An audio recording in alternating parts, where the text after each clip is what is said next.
Bonjour à tous, aujourd'hui on va se retrouver pour votre dernier cours de la pré-rentrée LAS de chimie concernant les effets inductifs et les effets mésomères. Donc aujourd'hui on va faire un petit rappel sur l'IMS. On se souvient qu'on a vu en fait la polarisation des liaisons.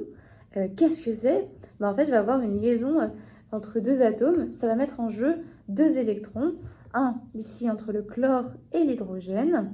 On pourrait penser que vos électrons, du coup, se seraient situés au milieu, puisqu'ils échangeraient tous les deux un électron.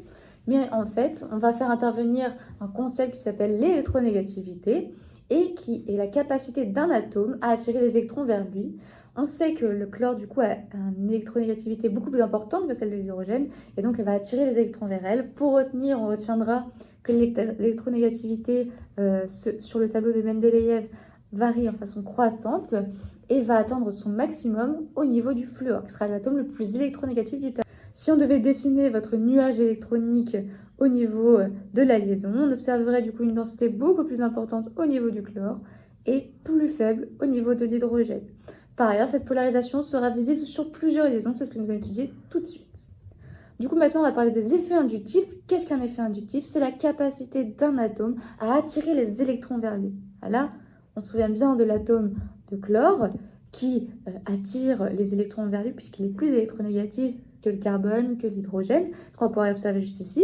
Et cet effet inductif, du coup, qu'on va nommer I-, puisqu'il a la capacité d'attirer les électrons sont chargés négativement, tandis que celui qui sera moins électronégatif et qui se fera un peu attraper ces électrons, on parlera de subir un effet I+.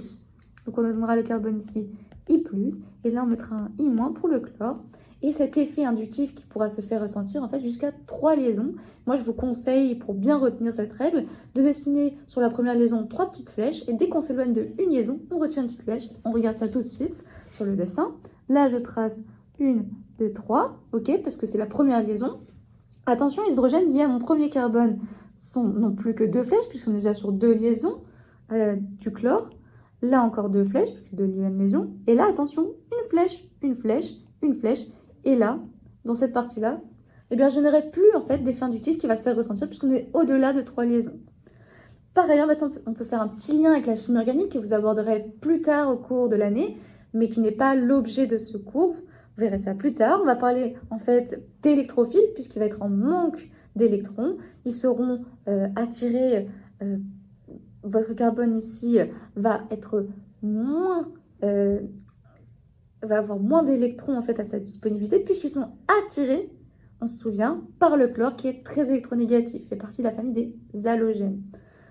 Donc, on va parler d'électrophiles, il sera en manque et du coup, il pourra se faire attaquer par un nucléophile. Mais qu'est-ce qu'un nucléophile, vous pourrez me dire? Eh bien, c'est un atome qui a un surplus d'électrons et qui serait capable du coup de donner un électrophile. Ça va être très intéressant au sein de la réactivité, dans le cas d'un atome par exemple qui pourrait attaquer un autre en lui donnant un électron.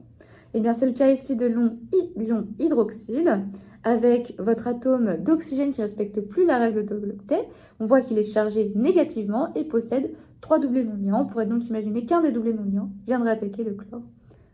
Voilà, et ça après vous verrez plus de réactivité plus tard.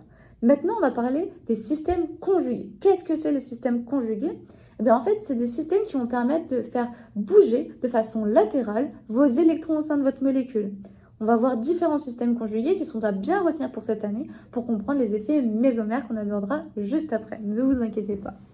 Donc, tout d'abord, on va s'intéresser au pi, sigma, pi. Qu'est-ce que c'est? Pi, c'est votre double liaison, sigma, simple liaison, puis encore relié à une double liaison. C'est ce qu'on observe juste ici. Donc, je vais avoir ma double liaison qui est ici, votre sigma qui est ici, et votre autre double liaison qui est ici. Imaginons un mouvement de vos électrons. C'est le mouvement latéral. Donc, on va avoir un électron qui part là, qui se rabat sur la sigma. Et de même, vous avez vos électrons qui vont se rabattre sur ce carbone ici. Donc, le carbone ici, d'où partent les électrons, on va le marquer plus puisqu'il donne des électrons. C'est-à-dire qu'il en perd, il est chargé positivement à la fin. Et là, on replace votre double liaison puisque les électrons basculent sur cette sigma. Et après, du coup, là, au niveau de votre carbone, où se rabat votre dernière flèche, on retiendra que la pointe de la flèche montre là où vos électrons vont se mettre. Donc, là, vous obtiendrez un doublé non liant et un signe moins, parce que les électrons sont arrivés juste ici. Par ailleurs, on retiendra aussi la liaison pi, le système conjugué pi sigma vacances. On a pris l'exemple d'un carbocation. Qu'est-ce que c'est un carbocation? C'est un carbone qui ne respecte pas non plus la règle de l'octet, il n'est pas du tout stable, il lui manque des électrons, et le but, c'est de le stabiliser en lui apportant des électrons grâce au pi. La pi, du coup, va pouvoir, grâce au système conjugué, on voit bien ici pi sigma vacances. Donc, on rabat nos électrons pi. Hop là, je rabats et mon électron qui revient là. Il est de même, on peut le faire des deux côtés, hein, on voit que les deux systèmes conjugués marchent. Hop, voilà. Nous, on va choisir d'en faire qu'un. Vous obtenez ici donc un plus, puisque cet atome de carbone va donner ses électrons. Donc, après là, vous retracez votre double liaison, puisque vos électrons se rabattent ici. Et là, vous n'êtes plus chargé plus, puisqu'il était stabilisé, on lui a donné des électrons. C'est une autre forme mésomère de notre carbocation. On peut dire qu'il a été stabilisé. Par ailleurs, vous avez aussi le système conjugué du coup N sigma pi. Alors N, qu'est-ce que ça signifie? Ça signifie doublé non liant. Vous pourrez le voir aussi écrit au cours de l'année avec un P. Ça va dépendre des professeurs et des notations utilisées. On peut ainsi utiliser du coup cet exemple que nous présente. Vous avez un atome d'azote qui possède un doublé non liant. Ça, je vous laisse revenir sur le cours d'atomistique pour savoir du coup vos configurations électroniques, et vous verrez ça en refaisant vos diagrammes, etc. Vous trouverez combien les atomes ont de doublés non liants. Donc ici, votre doublé non liant, l'atome est capable de donner cet électron puisqu'il va être en interaction avec votre système pi, pardon.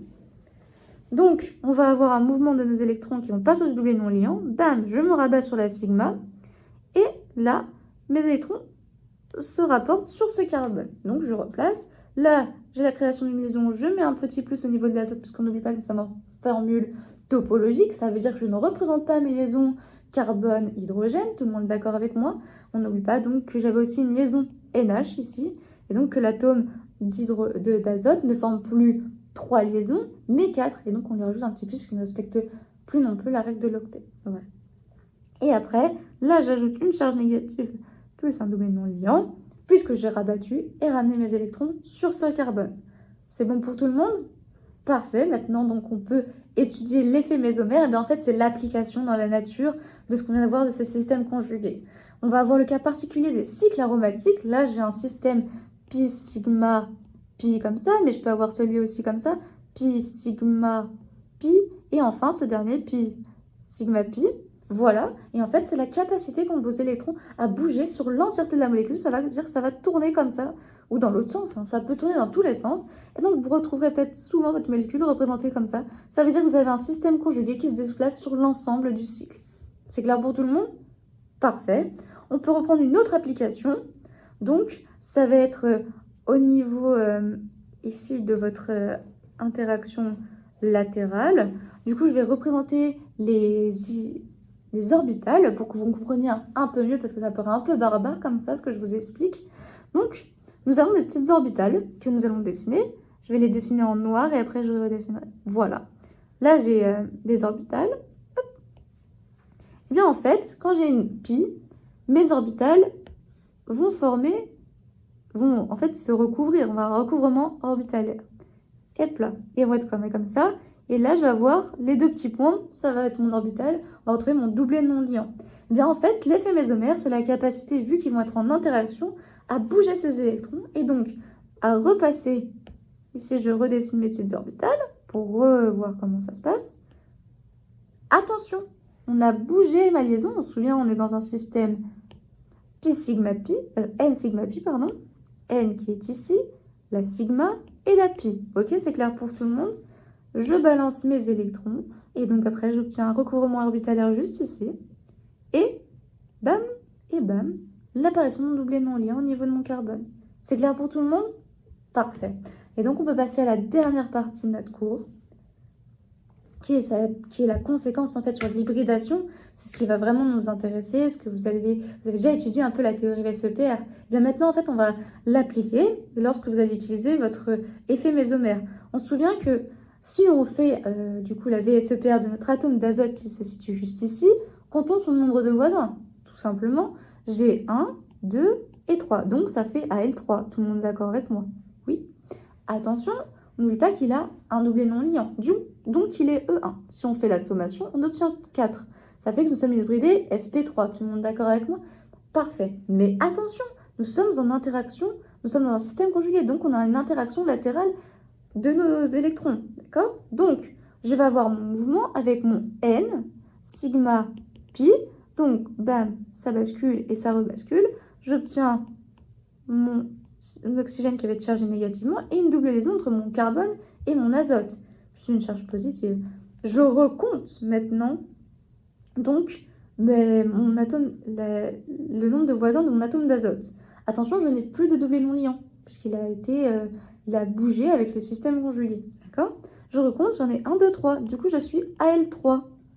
Donc, je suis hybridée sp2. Exactement, vous êtes trop fort. Vraiment, je n'ai plus les mots. C'est fou. Je n'ai plus rien à vous apprendre maintenant, en fait, déjà. Et donc, si on se rend compte, en fait, vous voyez bien aussi que votre carbone, lui aussi, est hybridé sp2 et votre oxygène aussi. Et donc, pour pouvoir échanger l'ensemble, il faut que ce soit en interaction latérale et vous pouvez échanger que ce qui est similaire. Vous n'allez pas m'échanger un gâteau au yaourt contre un gâteau au chocolat, c'est pas pareil. Moi, je préfère gâteau au chocolat, personnellement. Après, chacun son délire.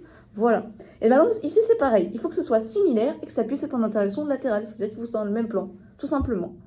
Et voilà. Donc, on sera hybridé sp2.